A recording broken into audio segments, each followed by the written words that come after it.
Let's get another cargo ship. Oh, I can build archaeologists now. Are there any ruins? This is one of the most fun bits, I think. It's not I love going after ruins. ever that relevant, but it is always fun.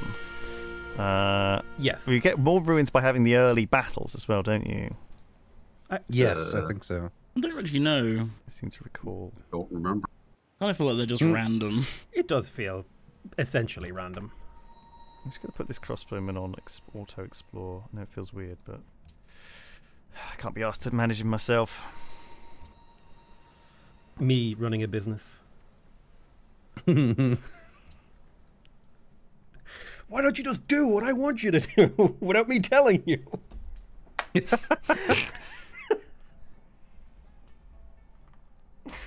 God. All right. Person who correctly guesses the free tech I'm going to get from my Oxford gets a prime number of gold. Gets the tech. Oh. I'm gonna guess plastics. Ooh. No way, he's not that far ahead. I think he is actually probably getting. I'm gonna guess electricity. Nope. Sailing. Nope. Let's say sailing. Dynamite. Datos, get your spy out of my city. Dynamite. Nope. It is archaeology. Ba-doop. Oh, okay. Oh. Okay. I guess that's a pretty good one. Interesting choice. You want to get on the old archaeology game, do you? Well, I just want some culture, really. What's a good amount of culture to be having per turn at the moment?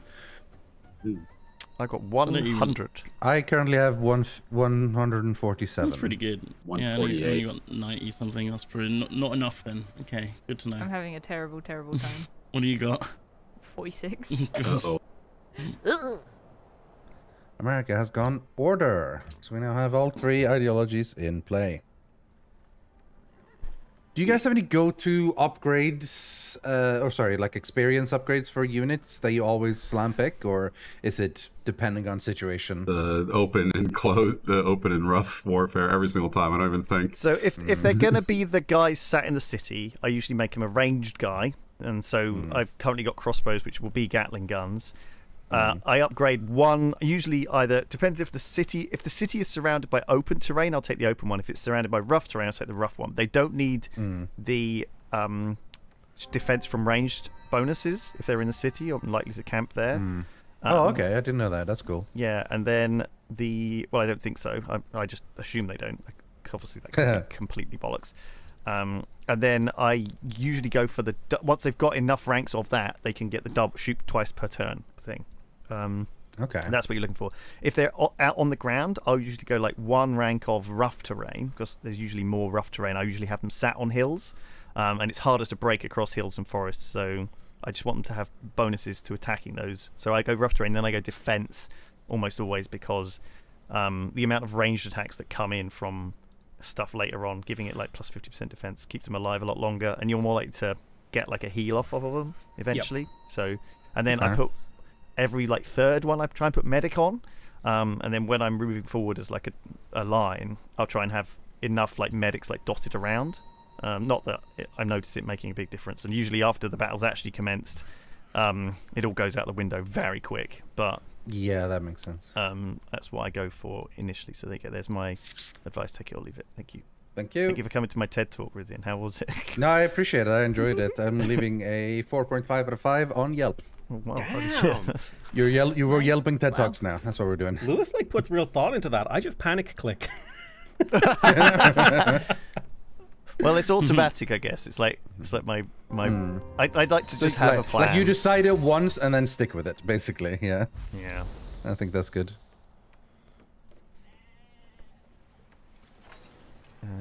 Sure. What have we got next? I guess we're going into freedom, baby. Specialists consume half the amount of food, I think. Well, I'm so happy though already that that's kind of like not really needed. But... I don't know what the heck I was doing last week. I must have been drunk or something. Just burn my civilization to the ground. With you in it. With me in it. I've offered you a deal, Lewis, to have. Okay. What is it? You want to tell me what it is? Sorry, I'm now going through and putting specialists in because I've finally it's actually cheap to do so. I don't know how to do the specialists, but I just click on every single one. Is that the strategy? So what you want to do as specialists is wherever you put them in is going to give you those great people, right? And generally you want to target artists, writers, and scientists. Once you get those great people, you pop them for more science, golden ages, and more culture over and over again. If you want to, you can throw in engineers and market. They're kind of okay depending on what you're doing. Oh, really? Yeah, okay. I don't know what Well, it's just that simple. Great people, every single great person you put in generates points, and when you look underneath your great people thing, it shows you how many points you need for the next one, right? Well, I want the great engineers because they let me rush wonders. I want the great scientists because they let you win the game. Yeah. Right? So, there you go. I've got a great engineer. I smash there. I get Broadway done in one turn. Job done. And then I've got a great writer who I can put in a great writer slot. And he has written something. What's he written? He wrote Masnavi. Would you like to hear the poem? Same famous. Yes, please. Knock, and he'll open the door. Vanish, and he'll make you shine like the sun. Fall, and he'll raise you to the heavens. It's like a Become riddle. nothing, and he'll turn you into everything. There you go, guys. Sounds religious. Like a riddle. It does sound really... Of course it is, I think. Yeah. Yeah. Oh, that explains it. Pretty religious. Pretty religious. Pretty religious. Yeah, I'd say it was religious. Still haven't built my hermitage. I'm so embarrassed, okay, because the thing I did was when I made my religion, I took the religion which buffs the hermitage, and I thought I'll get it pretty soon. It's turn 140. My religion has done nothing this entire game. Yeah. Oh well. At least I still got it. I'm lucky you guys haven't come in and like just taken it off me. But maybe I would be actually up if you had done. So Potato's got 8 city-state allies. Just like getting that out there. Jesus. Well, like, I mean, that's what my build is all around, making friends. he's doing his quests. Yeah.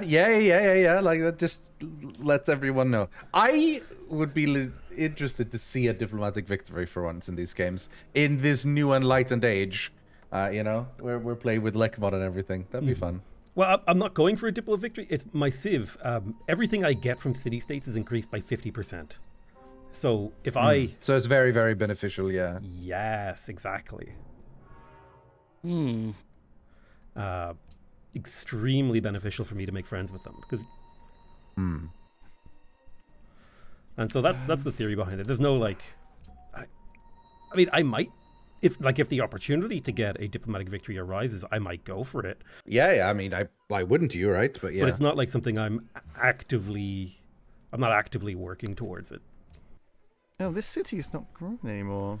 What do you get if you're friends with them again? Do you get anything from being friends with them? I don't think you get anything. You get something. You get half the usual benefit, I believe. Yeah, so it's a little bit worth it. Just yeah. Oh, hang on. I need to take all my specialists out because none of my tiles have been worked and the city's not grown. Okay.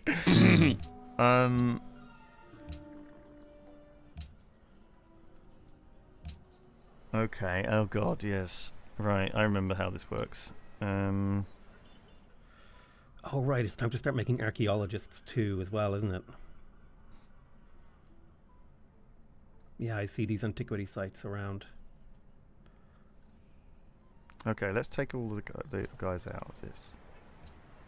Actually work my tiles instead, because these tiles are way better than scientists.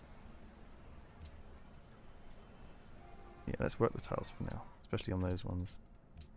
Alright. God, I'm spending my entire turn on like admin, guys. Not enjoying it. You have to hard build archaeologists. You can't like buy them. You can't. Buy them, yeah. That's kind of annoying. Okay. Ready, and I sent you a trade request. Okay. Got a lot of stuff on my right hand side of the screen. I'm gonna hide the chat temporarily. Ain't nobody talking.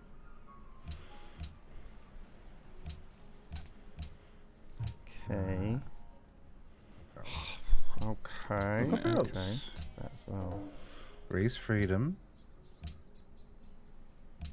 Lovely. Does anyone have a tier 2 tenant yet? Nope. Getting close. Yes. No. I'm What close did you to it. get? So specialist half unhappiness. That's a Oh. good one. It's like my go-to. Basically, I always go for that. The best one in freedom. Yeah. Those two are like the main reasons I get freedom. Specialists do less food. Specialists do less unhappiness. I just bam those two alone. Just You know. both of those, and then Yeah. you just spam specialist. But yeah, I don't know if I don't know if freedom's any good or not. I think it's good for tourism and not much else. The amount of times I have either won, I'm not won that many times, but gotten close to like winning at least from being able to buy spaceship parts is huge, and the increase in beneficial other stuff I can get from those things have been quite nice. What's the other thing that's really good? Oh yeah, you get extra gold for each trade route with city-states is pretty big. I find that one useful. So that's my thoughts. His thoughts. Okay.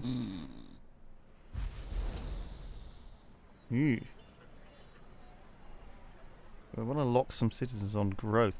I thought I'd be growing a lot more than I am. I guess because these guys are on production focus to try and build. Sometimes it's like weird. You know, do you like production focus to build the granary or whatever to grow the city? So you're not, or do you just let it grow naturally while you're building it more slowly?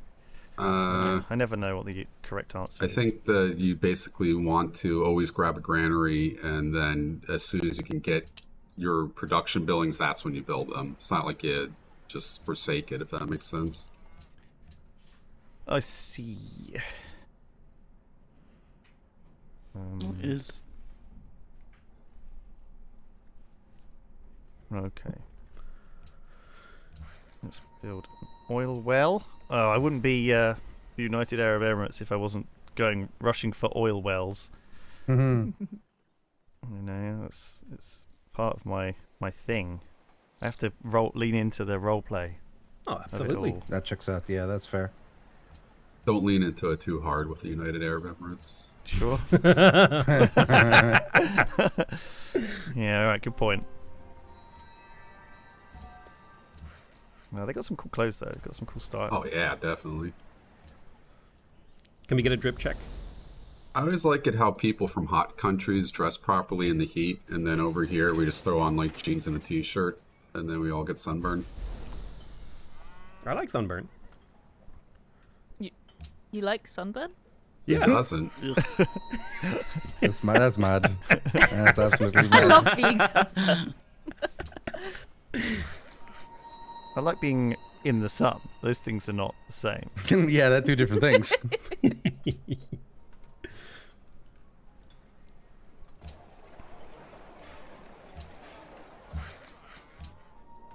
what's the autocracy wonder? I have no idea. Didn't we? I feel like we talked about this literally last game, and I've forgotten. No, the Order wonder was Kremlin. Is it the Neuschwanstein? Is it the Prora? It could be the Prora. Or is that autocracy? Okay, so is it the Kremlin for autocracy then? I Where's the think so, yeah. Kremlin is order. Kremlin's order and Proro's autocracy. One of the two. One of the two. I met it's- Iffy for the first time. Yeah, I'm feeling a little iffy. Sorry to hear that. Who doesn't care?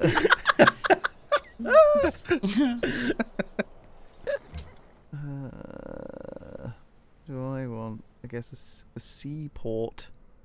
Maybe, or maybe maybe this. Dutch rifleman on my borders. What's going on?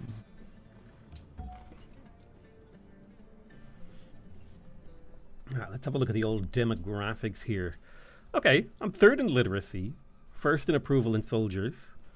But otherwise, I'm middle of the pack. Everything else. Brilliant's taking top spot on science Yeah. Very nice. and pop. What's your science per turn? If I I'm may? making sure to not stay bottom of soldiers also, because that would be very bad. Wow, I mean, these were defensive military units that I built.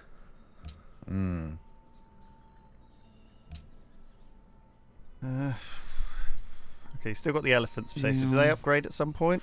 Let me check. Let's have a look there. Oh, yeah, I can upgrade them now to cavalry. Which Nice. is, let's see, they're 25 combat strength. They gain actually 9 combat strength. And I think they retain their resistance to cavalry. Yeah. So the power of the elephants is they are strong against other cavalry. But I think they don't suffer weakness to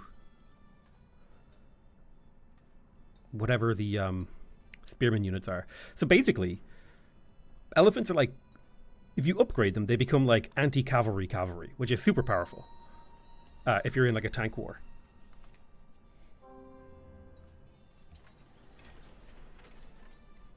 Hello, Anonymous Editor here. At this point on, the players go on a brief break, but during the break, they take some time to discuss some 4X games, particularly Civ 5 and Civ 6, the difference in between, what they like and what they don't like. And I thought this was interesting enough to leave in the video. I'll just leave it on a paused screen and you can watch or not watch as much as you want. The next episode will continue right as we go right back into the game itself. Thank you. Hope you enjoy. Anyone here played I'm here, friend. Hi. Have you played Sims the Solar Hi. Empire yet?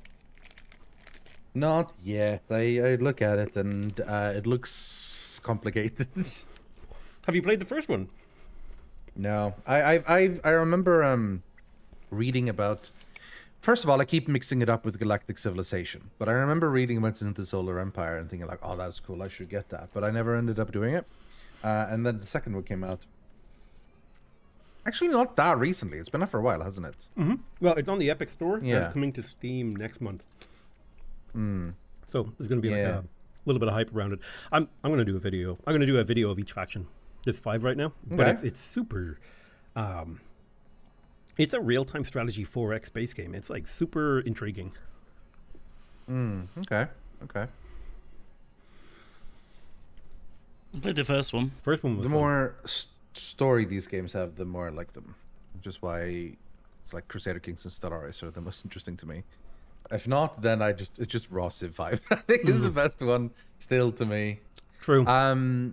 Millennia, I'm curious about though, because I've not seen a ton of it, but like that seemed kind of promising.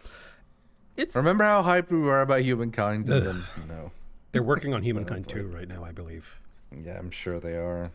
I think they've basically given up on development of Humankind. God, man, it felt like a game that was designed by committee, and the committee couldn't agree on anything. Yeah. There were so many things that went wrong fundamentally that made it hard to play. Although there is a mod made by the community that's really quite fun. It fixes a lot of like bugs and problems with the game. Okay. But you're still playing Humankind, you know, Yeah. and that's part of the problem. But yeah, I'm excited for Sins 2, and Galciv is constantly getting updates, and I'm excited for the next year game, the one that everyone is waiting for, Civ 7.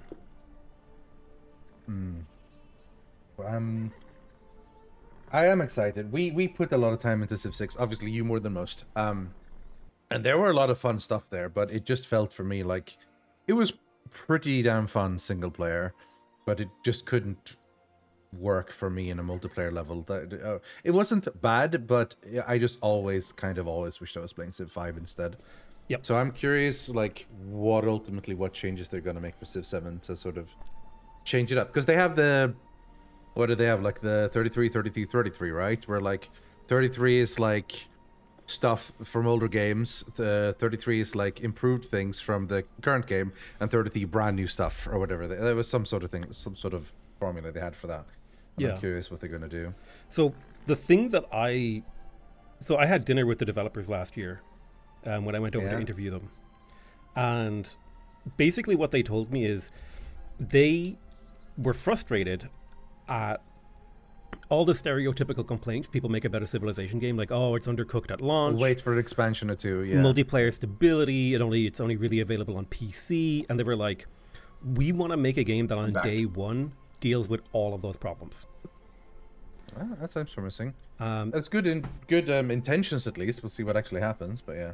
So it said they were looking at like victory types, like they were saying stuff like people didn't really like the religion victory type, so they were thinking maybe we could find a new one that would fit in there.